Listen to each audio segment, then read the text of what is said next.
Fala pessoal, tudo bem com vocês? Foi do jeito Corinthians, né? O Timão vence com um gol no último minuto e volta a vencer no Campeonato Brasileiro. Depois de 9 rodadas, hein? Ainda tá na zona, mas já deu uma respirada melhor e esse gol pode dar uma moral muito bacana daqui pra frente. Rodrigo Garro e Giovani decidem. Chega mais, eu sou o Chico Garcia, inscreva-se no canal e vamos juntos!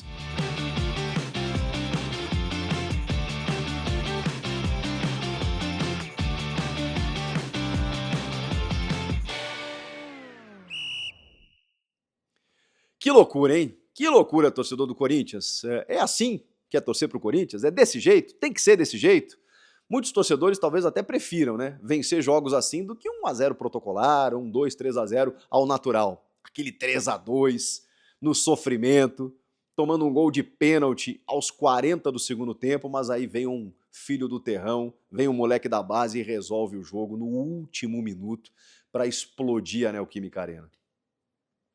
Eu concordo. Porque isso pode trazer uma energia diferente. Quando você vence jogos assim, você entende que, opa, tem uma alma aqui, cara, tem um espírito, tem uma energia aqui que a gente precisa aproveitar.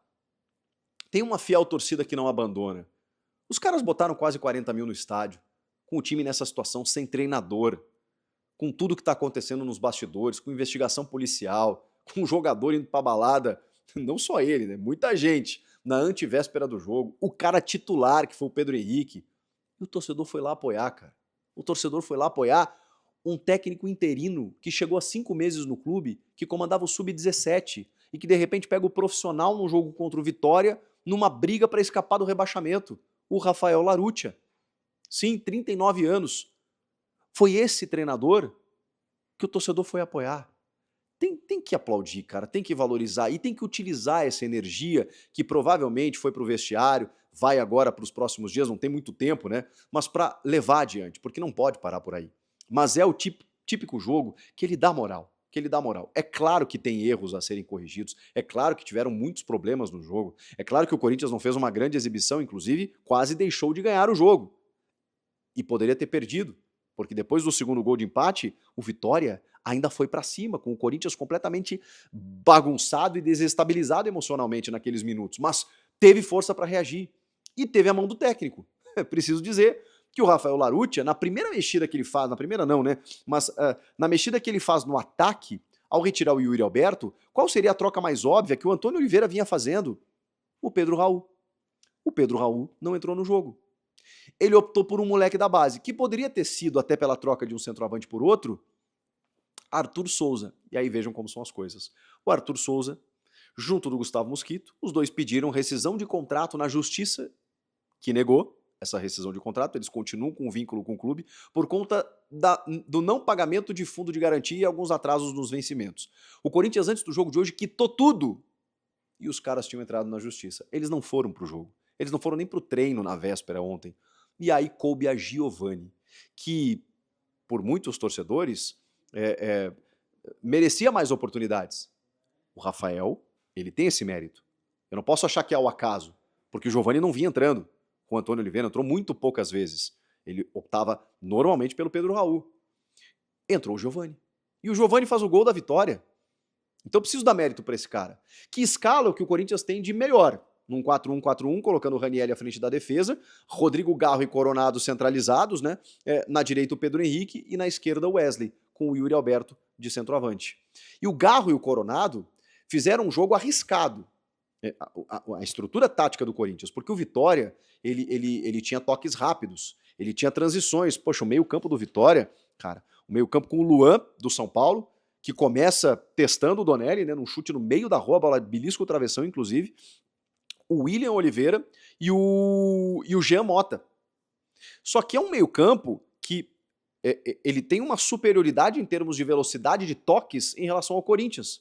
E muitas vezes quando o Vitória pegava essa bola e partia em transição, o Coronado e o Garro corriam de costas. Porque você só tem o Ranieri, que se desgastou tanto que saiu machucado, estourado. Porque só tinha ele. Lá no finalzinho ele botou o Rian. E aí depois teve que... Não tinha mais volante olha como o Corinthians precisa contratar. Não tinha mais volante no banco, ele botou o Léo Maná e centralizou o Mateuzinho, que era o que tinha pra fazer. e aí o Maná ainda cometeu o pênalti minutos depois de ter entrado. Mas enfim, o Vitória ameaçou muito o Corinthians. Muito o Corinthians. Começou a ficar com a bola, começou a testar o Donelli. No primeiro tempo, em determinado momento, as principais chances foram do Vitória, que obrigaram o Donelli a fazer defesa com finalizações, chegadas, o Lucas Esteves, lateral, o ex-Palmeiras, assim, né, que estava jogando de ponta pelo lado esquerdo, muito acionado, e o Corinthians com alguns buracos. Por quê? Porque tinha só um volante, 2 meias que podem funcionar no setor ofensivo, mas para recompor na velocidade que o Vitória estava implementando, estava difícil. O Gustavo Henrique tá com sérios problemas, o Kaká tá jogando bem, mas o Gustavo Henrique tá com muitos problemas. O Mateuzinho, acho que até foi bem, especialmente no apoio, defensivamente deixou a desejar, mas no apoio foi bem. O Hugo fez um jogo, enfim, regular, né? Não dá pra dizer que ele falhou no primeiro gol, porque a falha maior é do Gustavo Henrique, que ele vai tentar o cabeceio, ele erra o bote, o Hugo tenta afastar, a bola sobra pro Alejandro, e aí o Kaká não consegue aparar o chute, e ele queima a roupa, queima o Donelli e empata o jogo. O Donelli empata o jogo. Mas aí eu preciso dizer que antes disso, mesmo com o Vitória chegando, o Corinthians chega ao seu gol. Numa jogada interessante, trabalhada pelo lado direito, uma das poucas, talvez a única no jogo até aquele momento. A bola para no Pedro Henrique, que toca de lado pro Garro, e o Garro tem o mérito de desferir o chute. Tem que chutar, meu Deus do céu. Teve uma ajudinha do Arcanjo, né, que a bola toca na mão dele, mas foi um chute forte no cantinho. Tem que chutar. O camisa 10 ali, o camisa 10 do Corinthians percebeu. Cara, tá difícil? Vou chamar a responsabilidade. Chamou. Fez o primeiro gol, o Corinthians tomou um empate e ele fez o segundo gol. Ali, Rodrigo Garro estava se transformando no homem da noite para assumir a responsa e dar conta do recado como líder, como o cara mais técnico, como camisa 10. Para resolver mesmo. O Coronado estava tentando distribuir o jogo um pouco atrás do Garro, o Garro fazia o vai e vem, mas estava chegando mais próximo à área. E aí apara um chute, qualquer nota, no segundo gol, em que o Arcanjo espalma e ele chuta cruzado com muita força no ângulo, um golaço, maravilhoso. Ainda no primeiro tempo, para dizer, calma, a gente vai ganhar esse jogo. Os gols do Garro, eles deram essa tranquilidade ao Corinthians, essa possibilidade de que, cara, era uma noite do 4 de julho, né, da celebração da libertação corintiana de 2012, mas que o Corinthians não podia perder esse jogo, mesmo com as dificuldades, porque o Vitória chegava e já tinha marcado um gol no jogo, e o Garro fazia o 2-1. E aí tem uma possibilidade de quase expulsão do Yuri Alberto, que foi uma forçação de barra do VAR, do Caio Max Augusto Vieira, é um lance interpretativo, eu reconheço, mas pela demora que o Gustavo Bauerman, um árbitro iniciante, até ficou no VAR ouvindo a recomendação do VAR, fica a sensação de que o VAR estava tentando convencer ele de que o Yuri tinha que ter sido expulso. O Yuri vai chutar uma bola e depois atinge o William Lepo, o lateral do Vitória, que fica caído no gramado, uma consequência realmente mais dura, né, por um chute e tal, mas na intenção do Yuri, você não vê lance para vermelho. Você não vê o Yuri fazendo aquele movimento adicional depois do chute. Ele atinge realmente a perna, mas ele chuta a bola e, na consequência do movimento, atinge o jogador. É do jogo. Falta de prudência? Ok, por isso o cartão amarelo. Agora, força excessiva, maldade, intenção, jogo brusco grave, nada disso. E o VAR ficou tentando convencer o árbitro, que foi muito bem, teve personalidade e não expulsou o Yuri. Claro que o Vitória reclamou, e isso gerou provavelmente uma tensão para o segundo tempo. Tava 2-1. Começa o jogo, o Vitória não começa bem. O Corinthians parecia que ia buscar o terceiro gol. Mas aí há muitos erros individuais, aí o Wesley comete um erro para matar o jogo, e aí acho que o Rafael, se eu pudesse fazer uma crítica a ele, seria essa falta de sensibilidade, porque ele tira o Wesley logo na sequência daquele lance em que ele poderia tocar para o Yuri, e ele tenta um drible a mais. No primeiro tempo ele já tentou um drible a mais, o Coronado deu uma rasgada nele, ele estava errando muito na tomada de decisão. Mas, poxa, no último jogo contra o Palmeiras, o primeiro tempo foi só o Wesley no Corinthians. Então é um moleque que oscila, que tem potencial, que tem capacidade, mas que precisa ser orientado, precisa ser lapidado, e ele visivelmente saiu chateado. Teve alguns apupos no estádio, né? Tipo, teve uma galera que aplaudiu, outra que vaiou, porque foi no pior momento pra ele sair. Ele tinha acabado de errar. E aí ele mesmo se revoltou no banco e tudo mais. Enfim, o Vitória começou a martelar, o Thiago Carpini meteu 2 atacantes, tirou um lateral, inclusive o PK, e botou o Zé Hugo, mais um atacante, botou o Janderson, mais um atacante no lugar de um meia, foi pra cima. E isso é curioso, porque aí você pega o Vitória, que tá brigando pelo seu espaço também, e olha pro Corinthians em casa e não se intimida. E pensa, Esses caras aí não ganharam do Cuiabá, não ganharam do Inter, não ganharam do Atlético Goianiense, não tô ganhando de ninguém aqui. Vamos lá, vamos buscar um pontinho aqui, vamos tentar alguma coisa.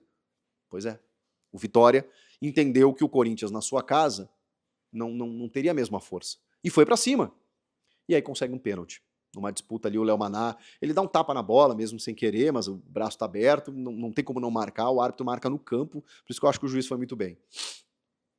O Donelli poderia pegar mais um pênalti, como ele já pegou, mas o Alejandro bateu muito bem. Só que ali é 40 minutos e, nitidamente, não digo que o estádio desabou, mas o time desabou. Os jogadores no banco, as imagens flagraram, o Coronado botando as mãos na cabeça, o Wesley tava bravo, chateado, tava todo mundo incrédulo com o que tava acontecendo. E aquele sinal clássico de que tá tudo indo pro brejo, né? Porque, pô, você faz um esforço enorme para ganhar um jogo de um time que tá disputando a permanência na Série A, um confronto direto, você mesmo com a vitória não tá saindo da zona, mas você tá tentando botar o nariz para fora da areia movediça, aí você tá ganhando até os 40 do segundo, pô, pinta um pênalti, nada a ver, né, cara? A bola bate na mão do jogador que não quer cometer o pênalti, mas comete e tal, não sei o quê.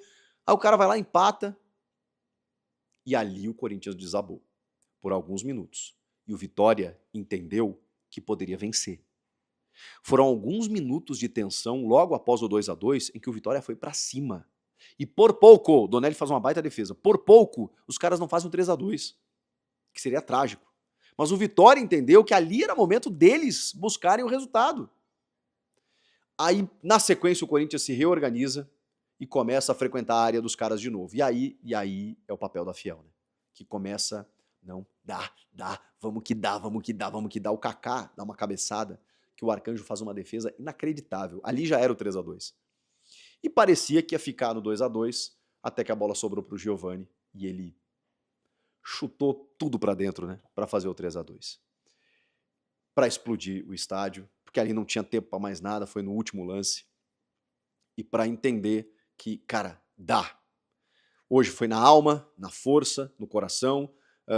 O Larrutia teve alguma mudança tática aqui e ali, escalou o que tinha de melhor, sofreu um pouco ali defensivamente, o que é natural, tem muitas carências, tem muitos ajustes, mas hoje a vitória tinha que vir. De qualquer jeito, o Corinthians precisava vencer e venceu. Os 3 pontos vieram. E isso precisa dar uma força daqui pra frente, para que o Corinthians entenda que só dessa maneira, porque vai levar tempo. Se chegar um técnico hoje, amanhã, se chegarem reforços hoje, amanhã, as coisas não vão acontecer da noite para o dia. O que precisa acontecer da noite para o dia é o que aconteceu essa noite de 4 de julho na Neoquímica Arena. Os caras precisam entender a camisa que vestem e precisam lutar até o final para conseguir os resultados. Então, um filho do terrão, um jogador jovem, uma aposta do técnico, um time que não tinha treinador e que entendeu, preciso jogar pela instituição, pela torcida, preciso resolver. E os caras resolveram. Mas não pode parar por aí. Tem muito a ser feito, mas hoje tem que comemorar, porque foi bem do jeito Corinthians de ser. Comenta aqui o que vocês acharam do jogo, inscreva-se no canal e eu volto na próxima. Tchau!